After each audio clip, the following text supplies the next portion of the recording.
가르쳐 이르시되 심령이 가난한 자는 복이 있나니 천국이 그들의 것이며 애통하는 자는 복이 있나니 그들이 위로를 받을 것이며.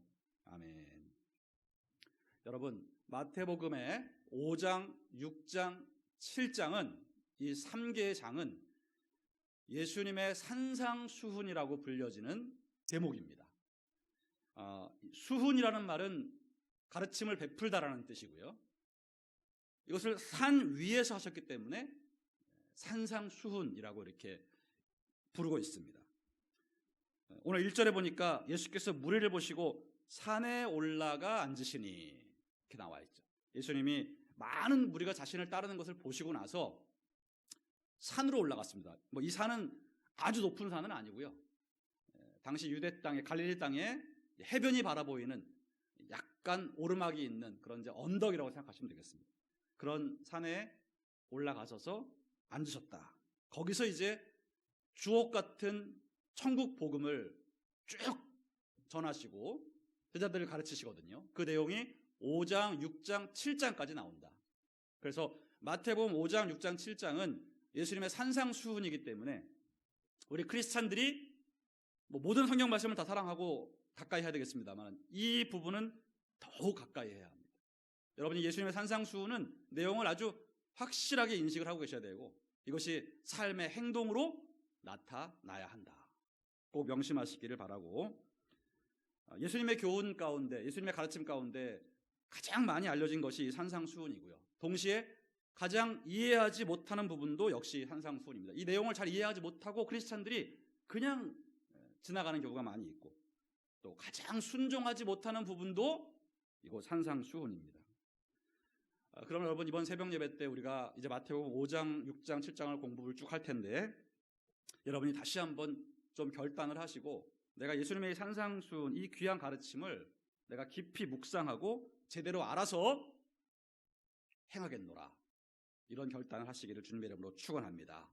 내가 지금 그 2000년 전 그 갈릴리 해변의 그 언덕에 앉아서 예수님의 가르침을 듣는 제자가 되었다라는 심정으로 여러분들이 이 부분을 공부하시기를 바랍니다. 여러분, 당시에 많은 무리가 예수님을 따랐다고 했거든요. 우리가 지난 시간에 공부했던 그 4장 마지막 절을 보시면은 거기 많은 무리가, 수많은 무리가 따랐다라는 표현이 나와 있죠. 그리고 나서 주님이 바로 그 다음에 하신 게 뭐냐면 가르치신 거였습니다. 가르치신 것. 여러분, 많은 무리에 따른 이유는 예수님이 병을 고치셨기 때문입니다. 기사와 이적을 베푸셨기 때문이었습니다. 그걸 보고 많은 사람들이 예수님을 따랐고요. 또 그들은 여전히 더 많은 기적을 원했습니다. 더 많은 병을 고치시고 자기들에게 또 다른 기적을 베푸시기를 바라는 마음으로 예수님을 따랐단 말이죠. 근데 예수님은 그들에게 이제는 가르치기 시작을 하십니다. 가르치기 시작해요. 예수님의 사역이 여러분 가르치심과 전파하심과 치유하심이었다고 말씀을 나눴습니다. 예수님께서 그 수많은 기적을 보고 따르는 무리들을 이제 가르치기 시작하시는 겁니다. 2절에 보면 여러분, 예수님이 입을 열어 가르쳐 이르시되라고 써 있는데, 여기 여러분 입을 열어라는 표현을 굳이 쓴 이유는 당연히 여러분 가르치려면 입을 열어야죠. 입을 다물고 어떻게 가르칩니까? 근데 이 입을 열어라는 표현은 아주 엄숙하고 진지하게 그리고 권위 있게 뭔가를 선포하실 때 사용하는 그런 표현이 되는 것입니다. 아주 예수님이 제대로 가르치고 있다는 그런 의미예요. 예수님을 따르는 수많은 무리들, 그 기적을 요구하는 무리들에게 주님은 이제 진지하고 엄숙하게 천국의 복음과 하나님의 나라의 뜻을 가르치고 계시다. 그래서 여러분, 이 예수님에게 제자들이 나와왔습니다. 제자들이 나왔어요. 수많은 무리가 다 따른 게 아니라 제자들이 예수님께로 가까이 나와왔어요. 여러분, 많은 무리들은 예수님이 가르치기 시작했을 때 가까이 오지 않았습니다. 가까이 온 사람들은 제자들이었어요. 이 제자들은 12제자만을 의미하는 것이 아니고 그 당시 예수님을 정말 따르기로 결단했던 그런 신실한 예수님의 제자들을 의미합니다. 많은 사람들이었죠.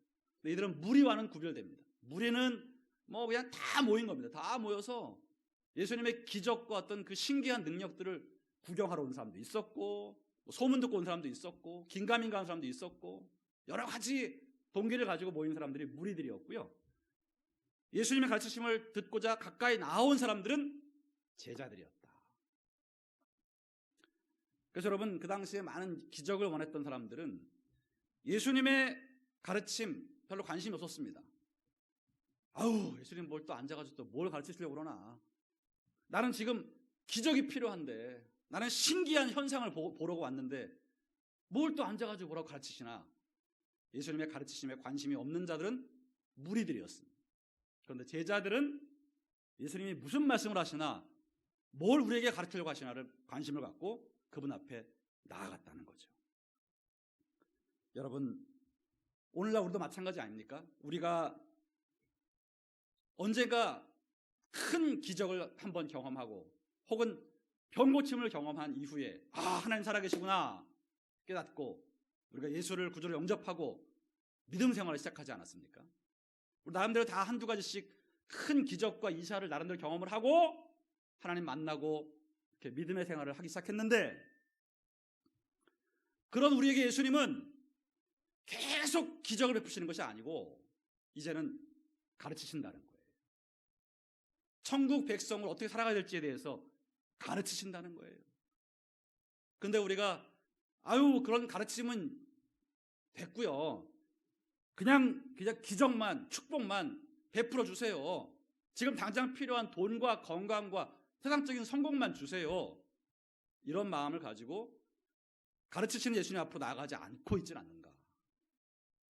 내가 가르침 받는 것은 귀찮고 무조건 내가 원하는 것을 하나님부터 원하는 것이 내 목적이다. 이런 마음으로 교회를 나온다면 그것은 무리들입니다. 무리들. 근데 저와 여러분들은 무리에 머무르지 말고 제자가 되어야 할 줄로 믿습니다. 그것은 바로 주님의 큰 기적과 은혜와 능력을 맛본 후에 이제는 그것이 중요한 것이 아니라 이제는 내가 만난 그 하나님, 그 예수님의 뜻과 가르침에 관심을 갖고 그분이 원하시는 삶을 살아야 되겠다. 여기에 포커스를 맞추고 주님으로부터 배우고자 하는 마음을 가지고 교회 생활을 하는 저와 여러분들이 돼야 되겠습니다. 그것이 제자들의 삶인 것입니다. 오늘 새벽에 나오신 성도들께서도 여러분, 오늘 내가 무슨 목적으로 교회를 나왔느냐, 내가 지금 삶에 어려움이 있고 필요한 것이 있기 때문에 간절히 기도해서 응답 받으려고 나오셨을 것입니다. 새벽에 더 일찍 일어나서 열심히 기도해야 되겠다. 자, 여러분, 그런 동기와 의도도 물론 좋습니다. 우리가 하나님께 간구하고 우리의 어려움을 호소하고 주님의 도우심을 구하는 것 너무나 필요하죠. 그러나 여러분, 그것보다도 더 중요한 것이 있습니다. 내 문제가 해결되는 것보다 더 중요한 것은 내가 하나님의 뜻대로 사는 것입니다. 그게 훨씬 중요합니다, 여러분. 그렇게 우리 하나님 뜻대로 살아가기 시작하면 하나님의 기적과 능력은 우리에게 계속 이루어지는 것인데, 우리가 하나님의 뜻대로 살아가는 것은 관심이 없고 그냥 이 현상과 문제에만 집중을 하게 되면 오히려 문제 해결이 더디어지는 것입니다. 오늘 내가 하나님부터 맨날 기적과 능력만을 추구하고 있지는 않는가, 나는 정말 그분의 뜻대로 살기를 원하여 그분으로부터 배우고 있는가를 여러분 항상 점검하시기를 바라고, 우리의 발에 당장 불이 떨어져서 발등에 불을 끄고자 막 기도하는 이런 태도보다는 내가 어떤 일이 있어도 하나님의 뜻대로 살아가는 삶에 집중하겠다. 그렇게 하나님의 뜻대로 살아가다 보면 모든 삶의 문제는 하나님이 알아서 처리해 주신다. 이러한 원리를 갖고 신앙생활 하시는 여러분 되시기를 주님의 이름으로 축원드립니다. 자, 오늘 여러분이 이제 산상수훈의 첫 번째는 뭐냐면 바로 팔복입니다. 여러분 잘 아시는 팔복에 대해서 예수님이 처음 가르치십니다. 3절부터 12절까지가 이제 팔복인데, 오늘은 이 8가지 복 중에서 2가지 복을 좀 나눠보겠습니다. 그래서 3절 말씀 같이 읽어보겠습니다. 시작. 심령이 가난한 자는 복이 있나니 천국이 그들의 것입니다.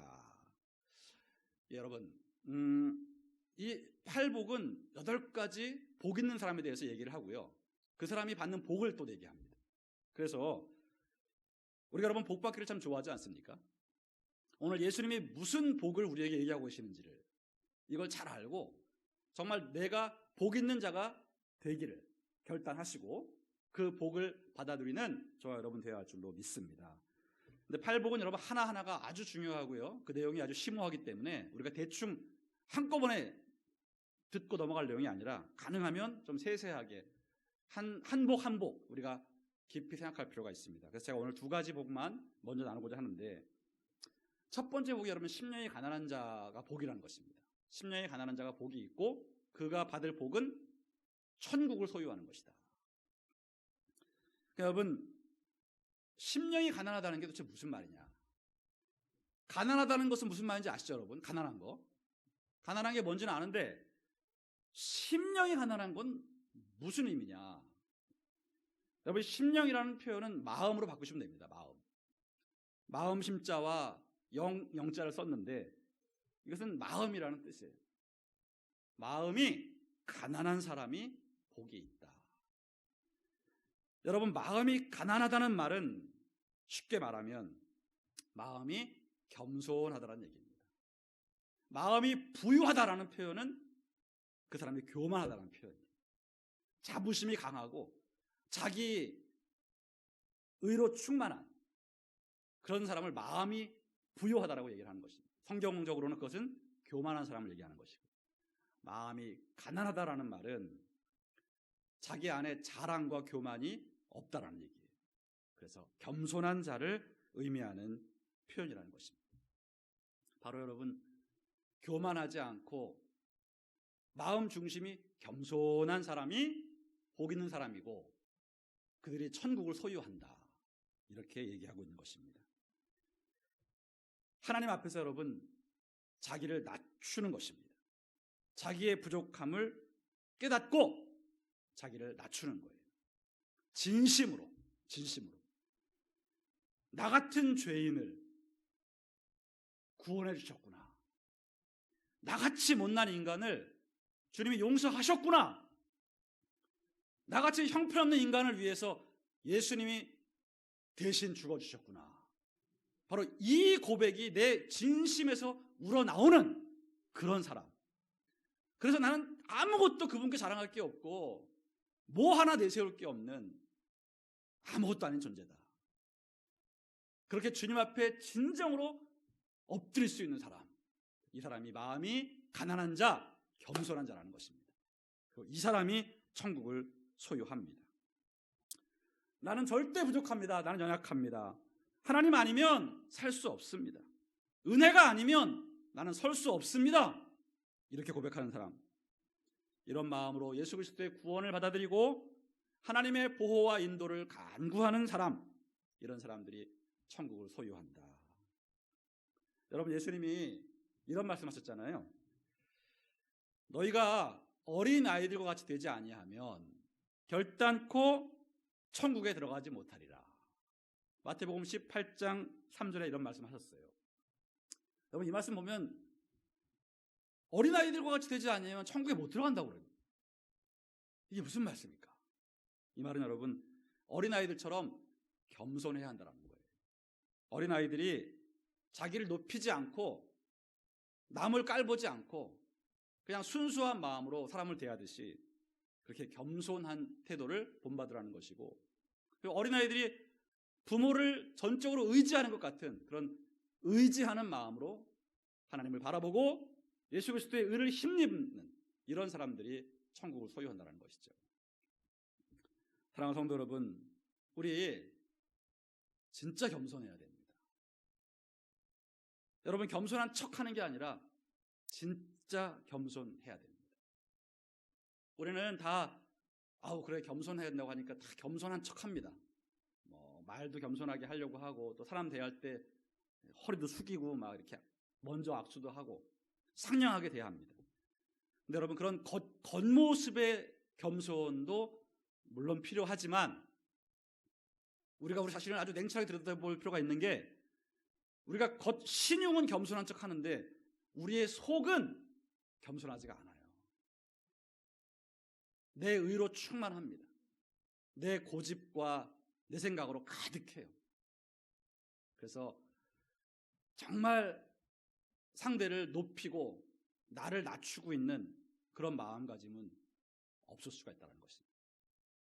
하나님은 지금 우리의 중심을 보시며 우리의 중심에 겸손을 요구하시는 거예요. 네가 정말 하나님 앞에서 아무것도 아닌 존재임을 인정하느냐? 그리고 너는 이웃을 진정 높이고 존중하며 자신을 낮추고 있느냐? 그 마음의 중심을 지금 보고 계시는 거죠. 오늘 저와 여러분들이 겉모습의 겸손이 아니라 진짜 겸손을 소유할 수 있기를 바랍니다. 내 힘, 내 지식, 내 건강, 내가 가지고 있는 것들을 자랑하거나 의지하지 않고 나의 약함을 인정하고 하나님 앞에서 진정으로 겸손할 수 있는 저와 여러분 되시기를 예수님의 이름으로 축원합니다. 그리고 두 번째 복입니다. 4절 말씀 같이 읽겠습니다. 시작. 애통하는 자는 복이 있나니 그들이 위로를 받을 것이며. 두 번째 복 있는 사람은 바로 애통하는 자라고 합니다. 애통하는 자가 복이 있다. 여러분, 근데 이 애통한다는 것은 아시다시피 아주 극심하게 슬퍼하는 것입니다. 그리고 슬퍼하며 우는 것이죠. 근데 여러분, 우리가 보통 웃는 사람이 복이 있다고 하지 그렇게 애통하는 사람이, 슬퍼하는 사람이 무슨 복이 있을까? 예수님은 그렇게 애통하며 슬퍼하는 사람이 복이 있다고 말씀을 하세요. 이게 알다가도 모를 일인 것입니다. 왜 애통해야 하고 있는데 복이 있다고 하실까? 여기서 여러분, 애통하는 것은 무엇으로 애통하느냐가 중요합니다. 무엇으로 애통하느냐? 바로 자신의 죄를 인해서 애통해하는 것이고요. 자신의 죄로 인해, 하나님에 대한 불순종으로 인해 회개하며 깊이 슬퍼하는 그 눈물을 흘리는 사람, 하나님 앞에서의 진실한 회개의 눈물을 흘리는 사람, 그가 여기서 말하는 애통하는 자고, 그 애통하는 자가 복이 있다는 거예요. 여러분, 여기서 말하는 애통이라는 것은 뭐 그냥 인생이 서러워서 억울해서 분해서 그냥 감정적으로 슬퍼서 우는 그런 차원이 아니고요. 하나님 앞에서의 애통입니다. 내가 하나님을 떠나서 살아간 삶에 대한 뉘우침과 하나님을 아프게 했던 그 죄에 대한 통렬한 아픔으로 울 수 있는 것입니다. 이렇게 우는 자가 바로 하나님 앞에 진실로 회개하는 자이고, 이런 자가 복이 있다. 그러니까 여러분, 회개의 눈물을 흘리지 않고 마냥 즐겁고 기쁘고 세상 것으로 웃고 즐거워한다면 그 사람은 복 있는 사람이 아니라는 것입니다. 우린 여러분, 하나님께 물질의 복을 받고 막 건강의 복을 받고 자녀가 성공하는 복을 받아서 막 큰 집으로 이사가고 좋은 차를 타고 다니면 복이 있을 거라고 생각을 합니다. 그런데 여러분, 그런 물질적이고 세상적인 복을 받게 되면 우리는 10중 8구 교만해집니다. 오히려 하나님을 떠나게 됩니다. 우리가 언제 복이 있는 것이냐? 하나님이 우리를 때려서 우리의 죄를 깨닫게 하시고 우리가 그로 인해 하나님 앞에 엎드려 울며 회개할 때, 그때가 진정 우리에게 복이 임하는 것입니다. 그때 하나님의 위로가 임합니다. 애통하는 자가 받을 복은 위로인데 그 위로는 하나님 주시는 위로인 것입니다. 여러분, 하나님의 위로를 우습게 여기시면 안 됩니다. 세상이 줄 수 없는 참된 위로, 온전한 위로가 하나님으로부터 주어지는 것입니다. 세상의 좁은 것들로 얻는 위로는 여러분, 일시적이고 잠깐입니다. 그것은 오래가지 않습니다. 그러나 하나님으로부터 받는 위로는 우리 영혼을 붙잡고 우리의 인생을 안정시킵니다. 그 위로를 받을 수 있는 사람은 죄를 통렬하게 회개하고 하나님 앞에서의 잘못을 뉘우치고 그것으로 울 수 있는 사람이라는 것이죠. 그게 바로 여러분 다윗이었습니다. 여러분 아시다시피 다윗은 결코 온전한 사람이 아니었습니다. 다윗은 우리보다 더 악한 죄를 지은 사람들입니다. 우리가 언제 간음을 했습니까? 우리가 언제 누구를 죽였습니까? 우리보다 흉측하고 끔찍한 죄를 지은 사람이 다윗이에요. 우리가 얼마든지 욕하고 비방할 수 있는 사람이 다윗입니다. 어디 남의 아내를 함부로 건드리고 말이야, 그걸 감추려고 그 남편을 교묘하게 죽여? 이건 여러분 천벌을 받을 짓 아니에요? 그런데 여러분 하나님이 그 다윗을 용서하시고 사랑하십니다. 왜요? 그 끔찍한 죄를 짓고 여러분 다윗이 목숨을 걸고 회개를 한 거예요. 그냥 자기가 죽어 마땅한 놈이라고 생각을 하고 자기를 죽여도 할 말 없다고 생각하고 그냥 자기를 떠나시는 하나님을 붙잡고 그냥 운 겁니다. 자기가 하나님 앞에 버림받는 것이 너무나 두려워서 베개를 적시며 울었던 그런 애통의 사람이었던 것이죠. 하나님 여러분 오늘날도 우리에게 마찬가지로 우리가 완벽한 삶을 살기를 원하지 않으십니다. 우리가 다 죄를 지을 수밖에 없는 약한 자임을 알고 계세요. 우리가 어떤 죄를 지었다고 해서 하나님이 실망하지 않으십니다.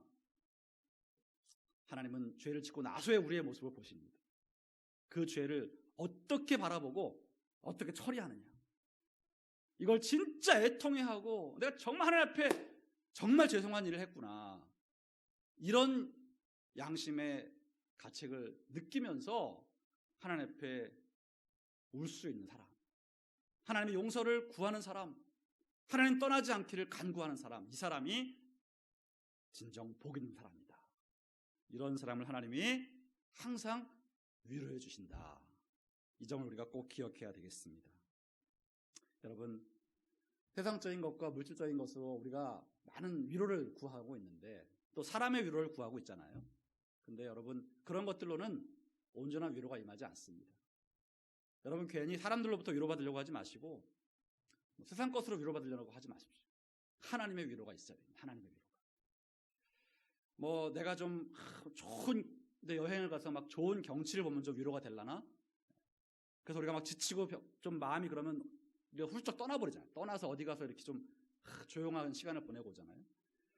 근데 여러분 그것도 한계가 있습니다.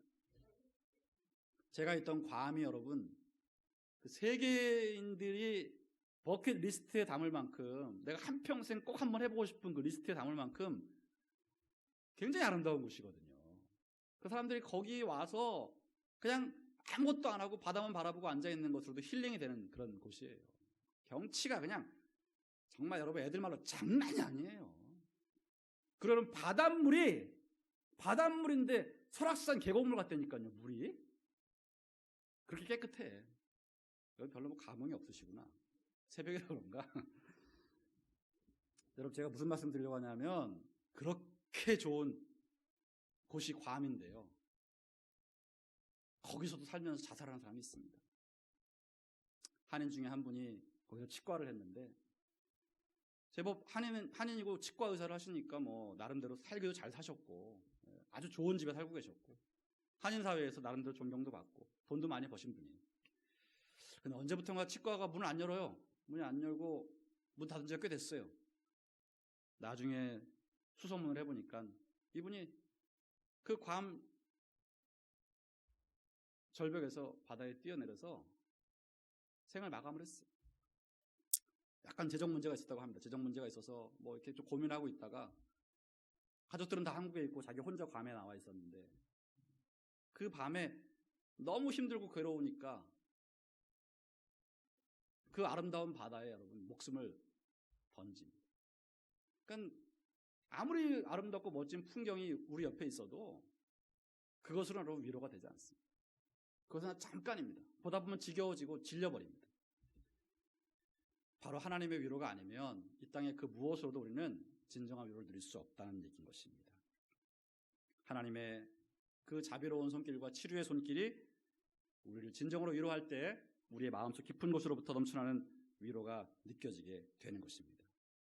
여러분 우리 예수님이 보혜사셨잖아요. 그리고 또 다른 보혜사 성령님이신데 그 성령님의 그 보혜사라는 이름은 무슨 의미냐? 그게 위로자라는 말이에요. 위로자. 파라클레토스라는 헬라어인데 그게 바로 위로자입니다. 위로자. 그래서 예수님과 성령님은 우리의 위로자가 되시는 거예요. 우리를 항상 위로하십니다. 이 땅을 살아가는 동안에 우리를 위로해 주시고 저 영원한 천국에 가면 우리를 완벽하게 위로해 주십니다. 우리의 모든 눈물을 눈에서 닦아 주시는 것입니다.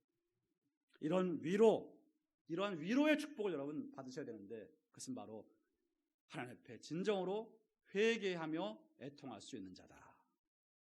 내 죄를 깨닫고 뉘우치고 하나님을 아프시게 해드렸던 그 실수에 대해서 자백하고 회개하는 자가 되어야 할 줄로 믿습니다. 내가 고집부리고 내가 완악하게 행동했던 나의 그 불순종의 시간들을 회개하는 저와 여러분들 되어야 되겠습니다. 여러분, 회개하라는 메시지를 자꾸 제가 전하니까 듣기가 거북하신 분들이 많은 것 같아요. 그냥 우리 목사님 맨날 회개하라고 그런다고 말이야. 우리가 무슨 죄를 이렇게 지었냐고. 그렇게 생각하시는 분들이 계실지 모르겠습니다만, 여러분, 이건 제가 드리는 말씀이 절대 아니고 성경에 그렇게 말씀하고 있으니까 전하는 것이에요. 그리고 이것은 여러분을 책망하는 게 아니라 저를 책망하는 거예요. 제가 회개할 게 많기 때문에 제가 설교하면서 저 자신에게 설교하는 것입니다. 우리가 너무 고집이 강하고 우리의 생각으로 불순종하며 살아갈 때가 너무 많다는 거예요. 회개를 그렇게 해야 하는 것을 알면서도 우리가 좀처럼 회개하지 않고 그냥 계속 내 고집대로 살아가는 경우가 너무나 많이 있다는 것입니다. 근데 그렇게 되면 죄를 죄가 아니라고 자꾸 고집을 부리고 합리화하고 변명하고 회개하지 않으면 우리의 삶은 늘 불안하고 고통스러울 수밖에 없어요. 회개하지 않는 심령에는 결코 평안이 임할 수가 없어요. 하나님의 참된 위로는 진정한 회개로부터 주어진다는 사실을 잊지 마시기를 바랍니다. 오늘 저와 여러분들이 아무것도 회개하지 않고 그냥 죄악을 즐기면서 웃기보다는 내가 회개하며 더 많이 울 때 그것이 진정 복 있는 것이고 하나님으로부터 참된 위로를 받는 참된 축복 받게 되는 것임을 기억하시기를 예수님의 이름으로 축원합니다. 사랑하는 성도 여러분, 오늘 이 시간 우리가 다시 한번 우리의 마음을 잘 들여다봅시다. 우리는 정말 하나님 앞에, 사람들 앞에 겸손한가? 나는 지금 무엇을 자랑하고 있고 무엇을 높이고 있고 무엇으로 남들을 깔보고 있는가? 하나님이 보시기에 내 안에 정말 겸손이 있을까? 이것을 잘 돌아보시면서 여러분의 겸손을 회복하시기를 바라고, 여러분, 지금 우리가 많은 죄를 짓고 있습니다. 우리는 죄인입니다. 그 죄를 짓는 것은 어쩔 수 없지만 하나님은 우리의 회개를 보고 계세요. 회개해야 합니다. 내가 무슨 죄를 짓고 있는가를 여러분 들여다볼 줄 알아야 됩니다. 그리고 또 주변 사람들의 이야기를 들어야 됩니다. 당신 지금 뭘 잘못하고 있는지에 대한 주변 사람들의 이야기도 듣고 나의 잘못을 점검을 해야 되는 것입니다. 그리고 혹시라도 내가 나도 모르는 사이에 누군가에게 아픔을 주었거나 누군가에게 피해를 줄 수 있습니다. 그 점도 우리가 깨달아지면 회개하는 것입니다. 이렇게 우리가 죄에 민감하고 죄를 솔직히 고백하고 하나님과 이웃들 앞에 회개할 줄 아는 그런 신앙인들이 될 때 하나님이 우리 모두를 기쁘게 여기시고 우리에게 넘치는 복을 부으실 줄로 믿습니다.